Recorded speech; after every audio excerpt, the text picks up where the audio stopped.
ნუციკო. ახლა შენ მითხარი რა ხდება ხოლმე შენი მეცადინეობის დროს. როცა დედა გამეცადინებს და როცა მამა.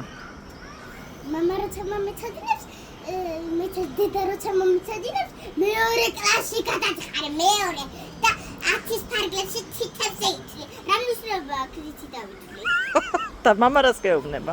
და 20 ფარგლებშიც. და მამა კიდე მეუბნება თქვი ნუგეშინია, თუ რამე შეგესლება, შეგესწორებ. აბა როცა საღამოს ბანაობა გეზარება ხოლმე, რას გეუბნება დედა და მერე მამა?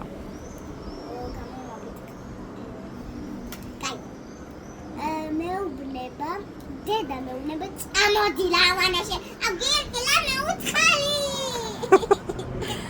და მამა რას გეუბნება? მამა რას გეუბნება? მამა მეუბნება, ნუ დავიბან დღეს რა. დღეს არ დავიბან.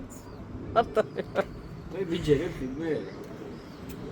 კაი, და როცა ჭამა არ გინდა, მაგ დროს რა ხდება? მე გამომაბით უკვე ძაღლის ხმა.